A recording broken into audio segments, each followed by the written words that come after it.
بسم اللہ الرحمن الرحیم۔ نہج البلاغہ حکمت نمبر 150۔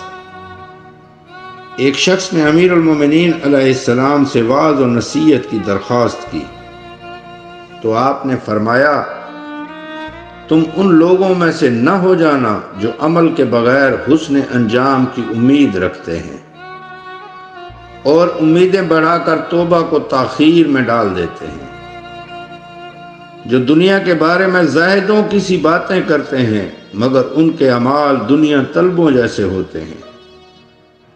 اگر دنیا انہیں ملے تو سیر نہیں ہوتے اور اگر نہ ملے تو قناعت نہیں کرتے۔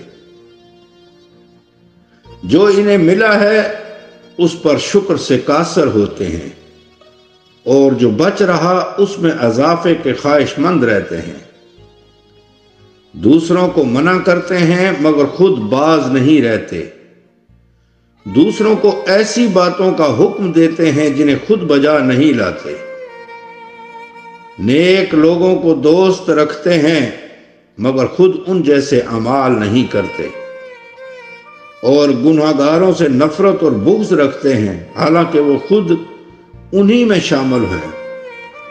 اپنے گناہوں کی کثرت کے باعث موت کو برا سمجھتے ہیں مگر جن گناہوں کی وجہ سے موت کو ناپسند کرتے ہیں انہی پر قائم ہیں۔ اگر بیمار پڑتے ہیں تو پشیمان ہوتے ہیں،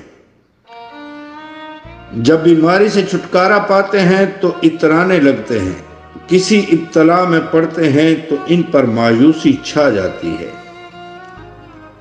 جب کسی سختی و ابتلا کا سامنا ہوتا ہے تو لاچار ہو کر دعائیں مانگتے ہیں،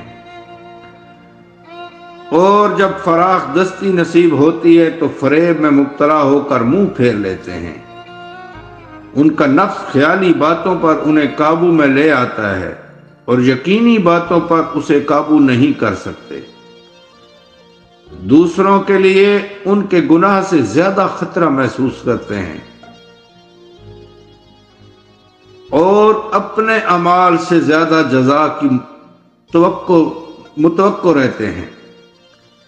اگر مالدار ہو جاتے ہیں تو اترانے لگتے ہیں اور فتنہ و گمراہی میں پڑ جاتے ہیں، اور اگر فقیر ہو جاتے ہیں تو مایوس ہو جاتے ہیں اور سستی کرنے لگتے ہیں۔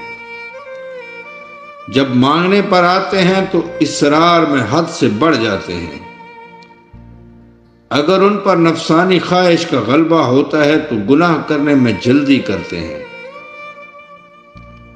لیکن توبہ کو تاخیر میں ڈالتے رہتے ہیں۔ اگر کوئی مصیبت لاحق ہو تو اپنی جماعت کے خصوصی امتیازات سے الگ ہو جاتے ہیں۔ عبرت کے واقعات بیان کرتے ہیں مگر خود عبرت حاصل نہیں کرتے۔ وعظ و نصیحت پہ زور دیتے ہیں مگر خود نصیحت کا اثر نہیں لیتے۔ چنانچہ وہ باتیں کرنے میں تو اونچے رہتے ہیں مگر عمل میں کوتاہ، فانی چیزوں میں نفسا نفسی کرتے ہیں اور باقی رہنے والی چیزوں میں سہل انگاری سے کام لیتے ہیں۔ وہ نفع کو نقصان اور نقصان کو نفع شمار کرتے ہیں۔ موت سے ڈرتے ہیں مگر موقع ہاتھ سے نکل جانے سے پہلے نیک اعمال انجام نہیں دیتے۔ دوسروں کے چھوٹے چھوٹے گناہوں کو بڑا سمجھتے ہیں اور اپنے بڑے گناہ کو بھی معمولی خیال کرتے ہیں۔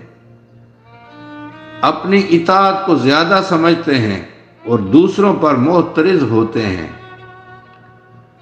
اپنے نفس کی چکنی چپڑی باتوں سے تعریف کرتے ہیں۔